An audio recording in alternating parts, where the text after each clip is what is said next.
Welcome to Vidyapeeth powered by Paramount. ठीक है, आज हम लोग पॉलिनोमियल चैप्टर को स्टार्ट करेंगे, लेकिन कुछ जो चीज़ छूटा हुआ था उन चीज़ों को आज हम डिस्कस करेंगे।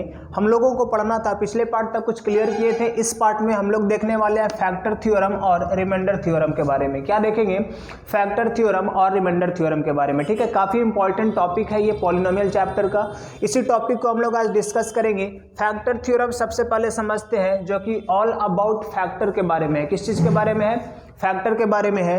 और यहाँ पर है रिमाइंडर थ्योरम, जिससे हम लोग क्या फाइंड करने की कोशिश करेंगे? रिमाइंडर फाइंड करेंगे और फाइनली ये कर लेंगे। कोशिश ही नहीं करनी है बल्कि ये कर लेना है। ठीक है, चलिए फैक्टर थ्योरम को स्टार्ट करते हैं। सबसे पहले ये लैंग्वेज है कुछ। Px हमने क्या मान लिया है? एक पॉलिनोमियल। Px को हमने क्या मान लिया? एक पॉलिनोमियल मान लिया। लेकिन पॉलिनोमियल मानते वक्त आपको ये ध्यान देना पड़ेगा कि उस पॉलिनोमियल का डिग्री याद होना चाहिए आपको। डिग्री हमने पिछले पार्ट में क्लियर किया है, पॉलिनोमियल पार्ट 1। ठीक है, अगर आपने नहीं देखा है तो वहां से आप क्लियर कर सकते हैं। ठीक है, तो पॉलिनोमियल पार्ट 1 में डिग्री के बारे में बताया गया है। ध्यान दीजिएगा, पॉलिनोमियल सपोज करते वक्त आपको ध्यान देना पड़ेगा कि जो डिग्री की हम बात कर रहे हैं, वो डिग्री जो होना चाहिए वो 1 होना चाहिए, या तो 1 से क्या होना चाहिए? ज्यादा होना चाहिए। 1 होना चाहिए या तो 1 से क्या होना चाहिए? ज्यादा। अन्यथा हम उस पॉलिनोमियल का यूज फैक्टर थ्योरम में नहीं करेंगे। ठीक है, यानी कम से कम उस पॉलिनोमियल में x तो होना ही चाहिए। कांस्टेंट पॉलिनोमियल नहीं होना चाहिए और जीरो पॉलिनोमियल नहीं होना चाहिए। ठीक है, बाकी सारे पॉलिनोमियल का हम लोग फाइंड कर सकते हैं, ये कंडीशन लगा हुआ है। ठीक है, x का पावर 0 नहीं होना चाहिए, 1 हो सकता है या 1 से ज्यादा हो सकता है। ठीक है, उसी को हमने डिग्री नाम दिया है।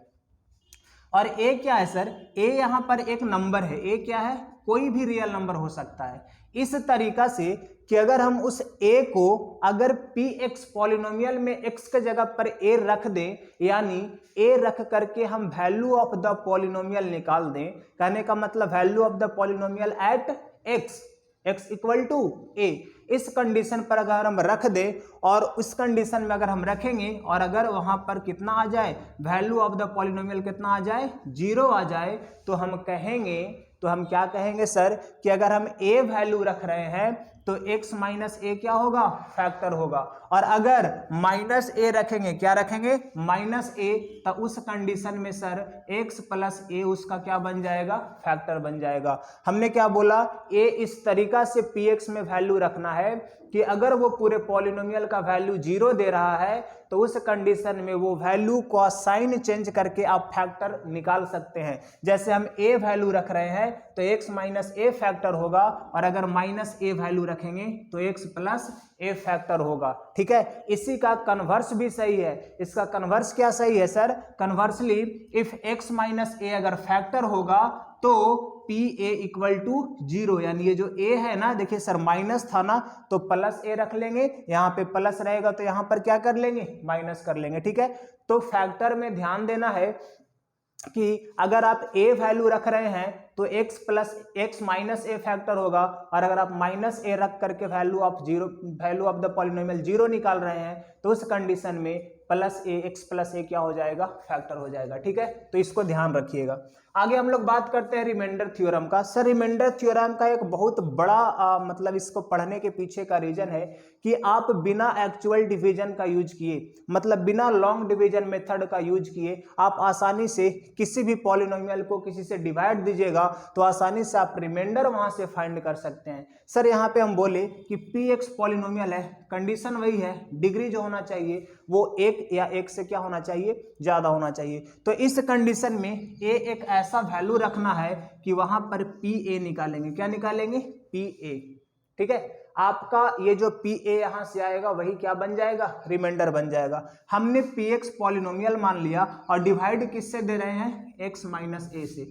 तो सर यहां पर भी वही साइन अपोजिट रखना है। अगर आप x माइनस a से भागा दे रहे हैं तो आप a वैल्यू को पॉलिनोमियल में शिफ्ट करके जो वैल्यू ऑफ पॉलिनोमियल निकालिएगा ना, वही आपका क्या आ जाएगा? रिमाइंडर आ जाएगा। ठीक है, मतलब करना क्या रहता है सर रिमाइंडर थ्योरम का यूज करने के लिए? एक पॉलिनोमियल है, कहने का मतलब डिविडेंड आएगा और एक डिवाइजर आएगा। ठीक है, तो डिवाइजर को हम 0 के इक्वल कर देंगे। सर मान लेते हैं मेरा डिवाइजर x माइनस कितना है? a। इस डिवाइजर को किसके बराबर कर देंगे? 0 के बराबर, और यहां से x का वैल्यू निकालेंगे। यहां से x का वैल्यू निकालेंगे तो कितना आ जाएगा? a। x का जो वैल्यू आएगा उस वैल्यू को पॉलिनोमियल में x के जगह पर क्या कर देंगे, शिफ्ट कर देंगे, और शिफ्ट करने से जो रिजल्ट आएगा ना सर, वो रिजल्ट क्या हो जाएगा, रिमाइंडर थ्योरम हो जाएगा। ये तो अभी थ्योरी है, इसके जस्ट बाद हम लोग एक क्वेश्चन दोनों पे देखेंगे और आसानी से इस टॉपिक को क्या कर लेंगे, हम लोग क्लियर कर लेंगे, ठीक है। तो ये हमारा रिमाइंडर थ्योरम रिमाइंडर निकालने के लिए काफी ज्यादा इंपॉर्टेंट हो जाता है, ये पढ़ना काफी क्या है, जरूरी है। बिना लॉन्ग डिवीजन मेथड का यूज किए हम रिमाइंडर आसानी से क्या कर सकते हैं, फाइंड कर सकते हैं, ठीक है। तो ये था फैक्टर थ्योरम और ये था क्या, रिमाइंडर थ्योरम, सॉरी ये था रिमाइंडर थ्योरम, सॉरी ये था फैक्टर थ्योरम और ये था क्या, रिमाइंडर थ्योरम, ठीक है। फैक्टर थ्योरम फैक्टर फाइंड करने के लिए और remainder theorem sir remainder find करने के लिए, ठीक है। ये दो टॉपिक क्लियर किए, एग्जाम्पल हम लोग इसके जस्ट बाद देखते हैं। फिलहाल हम लोग पढ़ लेते हैं कि सर किसी भी पॉलिनोमियल का मतलब लिनियर हो, क्वाड्रेटिक हो या सर क्यूबिक हो, ये तीनों में से किसी भी पॉलिनोमियल का सर ग्राफ जो बनाएंगे, ये ग्राफ का ज्योमेट्रिकल मीनिंग क्या होता है, मतलब ज्योमेट्रिकली ये आखिर क्या शो करता है सर। तो ये ज्योमेट्रिकली ये शो करता है कि आप किसी भी पॉलिनोमियल का अगर आप ग्राफ बना रहे हैं तो ग्राफ बनाने के कंडीशन में आपका जो ग्राफ है वो एक्स एक्सिस और वाई एक्सिस को, दोनों को नहीं, सिर्फ एक्स एक्सिस को कितनी बार कट करता है, यही ये क्या करता है, शो करता है। The graph of a polynomial, sir ये पॉलिनोमियल कुछ भी हो सकता है सर, कुछ भी का मतलब कुछ भी नहीं, ये लीनियर भी हो सकता है सर, क्वाड्रेटिक भी हो सकता है सर, और क्या हो सकता है सर, क्यूबिक भी हो सकता है, ठीक है। ये तीनों टाइप का पॉलिनोमियल होता है और ये कौन से एक्सिस को टच या कट करेगा सर, ये टच या कट करेगा सिर्फ और सिर्फ किसको, एक्स एक्सिस को। अगर कोई पॉलिनोमियल है और वो वाई एक्सिस को कितनों बार कट कर दे, उसका कोई भी सॉल्यूशन नहीं होगा सर, उसका कोई भी जीरो नहीं होगा, वो जितने बार एक्स एक्सिस को कट करेगा उसका उतना ही जीरोज होगा। जैसे अगर हम इस पॉलिनोमियल की बात करें तो एक्स एक्सिस को कितने बार काटा है सर, एक बार, ये सर दो बार, सर ये इसको शायद वाई एक्सिस बोलते हैं, इसको क्या बोलते हैं, शायद वाई एक्सिस बोलते हैं ना। तो हमको तो एक्स एक्सिस से मतलब है, तो एक्स एक्सिस को एक बार यहाँ कट किया, एक बार यहाँ किया और एक बार, तीन बार कट किया है ना सर, तो इसका 3 जीरोज होगा। सर इसको देखिए तो एक्स एक्सिस को कितने बार कट किया है, 2 बार। सर यहाँ वाई से आपको मतलब नहीं है, यहाँ पर एक्स एक्सिस को कितने बार कट किया है, 1 बार कट किया है। सर यहाँ से आपको मतलब नहीं है, वो वाई एक्सिस को कट कर रहा है, हमको सिर्फ किसको देखना रहता है, एक्स एक्सिस को। सर ये इसका देखिए तो एक्स को कट ही नहीं कर रहा है, मतलब इसका कोई सॉल्यूशन नहीं होगा, ठीक है। चलिए आगे देखते हैं थोड़ा सा इसको। Graph of linear polynomial, sir linear polynomial का स्टैंडर्ड फॉर्म होता है a x plus b. Linear polynomial का स्टैंडर्ड फॉर्म क्या होता है, ए एक्स प्लस बी होता है, ठीक है। स्टैंडर्ड फॉर्म क्या होता है, ए एक्स प्लस बी, क्या ए एक्स प्लस क्या बी। ये लिनियर पॉलिनोमियल का है, यहाँ पर a is not equal to 0, क्योंकि a 0 कर देंगे तो x गायब और x गायब कर देंगे तो ये तो कांस्टेंट पॉलिनोमियल हो जाएगा ना, इसलिए यहाँ पर a को 0 के बराबर नहीं रखते हैं, कभी भी नहीं रखते हैं। क्वाड्रेटिक का स्टैंडर्ड फॉर्म होता है x square plus b x plus c, यहाँ पर भी जो a होता है वो 0 के बराबर नहीं होता है, a होता है वो 0 के बराबर नहीं होता है, ये हुआ। उसके बाद सर क्यूबिक का स्टैंडर्ड फॉर्म होता है a x cube plus b x square plus c x plus में क्या डी, यहाँ पर भी a जो है 0 के बराबर नहीं होता है। रीजन कि जब आप a 0 के बराबर करिएगा तो एक्स क्यूब गायब, और जब एक्स क्यूब गायब होगा तो ये क्यूबिक नहीं बल्कि क्या रह जाएगा, क्वाड्रेटिक रह जाएगा। और अगर आप क्वाड्रेटिक में a का वैल्यू 0 करते हैं तो ये खत्म हो जाएगा और क्वाड्रेटिक नहीं बल्कि लीनियर हो जाएगा, ठीक है। तो इसी को देखने के लिए a को कभी भी हम लोग 0 के बराबर नहीं रखते हैं, ठीक है। आगे देखते हैं।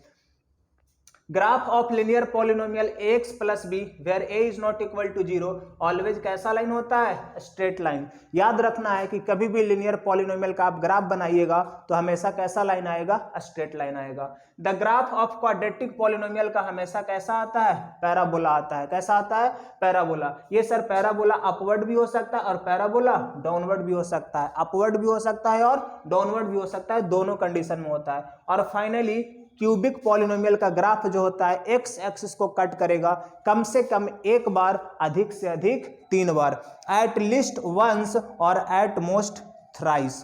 कम से कम एक बार और अधिक से अधिक 3 बार कट करता है क्यूबिक पॉलिनोमियल का ग्राफ। अगर स्ट्रेट लाइन बना हुआ है ग्राफ तो हम समझेंगे किसका बना हुआ है, लीनियर पॉलिनोमियल का।